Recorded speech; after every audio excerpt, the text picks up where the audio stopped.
some of you have heard that and possibly even recognized that so definable chop, the intro to I Feel Good. Didn't quite get the feedback, but we didn't want to crunch the video, so we just forego it. This, as many of you, perhaps all of you, at least those of you in my generation remember it fondly as the guitar George Harrison played. Some of you older folks may remember it as the guitar Chet Atkins played. And in fact, it is a Chet Atkins country gentleman. Chet and Gretsch had a very long and illustrious relationship. He was responsible for several innovations that Gretsch implemented and others added on to their repertoire as well. But the country gentleman was the top of the three Chet Atkins lines. They had a Tennessean, which was a smaller body, all around, single cutaway. Had the, I always forget the name of the pickups because I hate them. They're a single coil with an offset pole piece, really weak and anemic. But George played one of those for a little while. David Crosby played one with the Byrds. It had a real nice chunky thinny sound, but you know, I actually had a chance to buy one once, and it was going to be my first real electric guitar. The guy was selling it for $250, and whenever I look at it, I played it, and it just didn't excite me. And over in the corner, he had a little SG Special that he said, well, I'll let that go for $2 1/4, and I bought that one instead. That was the year Pete Townsend did the Tommy tour with that exact guitar, so that was okay. But we're talking about Gretsch. So, Tennessean, one of the innovations, and as you can see, you know, we had a, well, now we're not getting it, but we had a hollow body guitar, right? At volumes, at the volumes that Chet was playing to have his audience hear him, the guitars, when they had the F hole in it, would resonate more and cause feedback, which of course he found annoying. So I went to Gretsch and said, can we just paint the F holes? And that actually helped control the feedback, so he could get more volume, but still have that acoustic resonance. This guitar has been sitting in the Guitar Showcase Museum for as long as I can remember.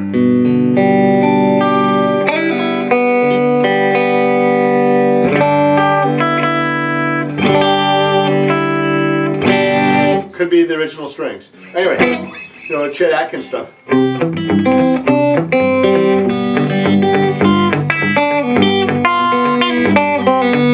He was doing the palm muting thing.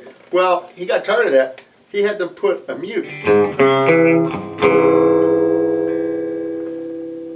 And it's not working very well because the sponge has died. But you can adjust the mute.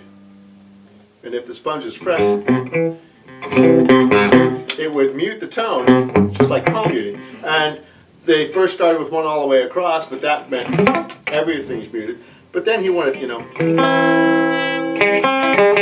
he wanted to just have one or the other. So the country gentleman had split mutes, which is kind of a cool thing. If these were, as I said, these sponges are hard as rocks, and that's why they're not doing the palm muting properly. The other thing that Gretches are known for is two switches up here. Let's go through all the electronics. Let's start with the important one.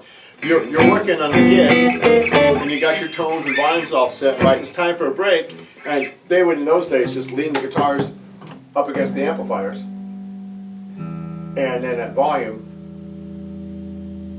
it would start feeding back.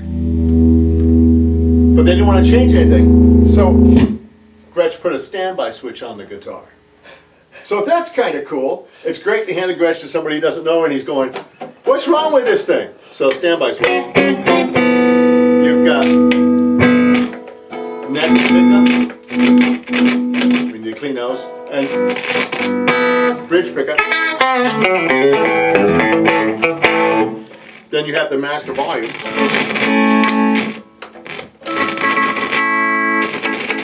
As you can tell, this guitar hasn't been played in a long time. Which is what George used for his... Okay, I'll have to demonstrate on one of the other guitars. But you had a master volume there. You have your bridge pickup, both pickups, neck pickup. But the cool thing about the Gretches is you had a tone switch. The top position was full bright. The bottom position is mid-range. And then, as is affectionately known by Gretsch aficionados all the world over, the mud switch.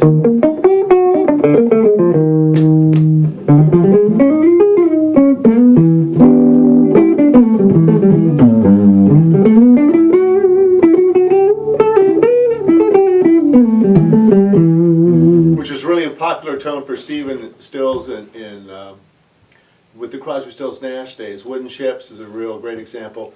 And I'm sure some know-it-all out there will correct me and say, actually that was his Esquire, because an Esquire had a similar thing. Fender guitar, single pickup, the switch all the way forward was mud. So you could just hit the switch and get a radical change of tone without having to reach for a knob. Great idea. I love it myself. But somewhere along the line, and we'll demonstrate this in a minute, somebody said, you know, that's awfully muddy. So the new Gretsches don't have that variance of tone, except for mine, because I went in and mucked with it. And I almost brought mine this morning. So this is the Country Gentleman. It's 3035 shape. Some of you guys hate me because I don't remember specs. I don't know if this is a 16 or a 17 or an 18 or whatever. I think it's a 17-inch body. It's fairly large. It has a long scale, Bigsby. There are those that don't care for the vibratos, but for USA Phi, a Gretsch without a Bigsby is an abomination before God. It had the Filtertron pickups. They put a special single bar for the pole pieces on the neck one. I don't remember why, but it's kind of cool. So that's the Country Gentleman. Let's move along.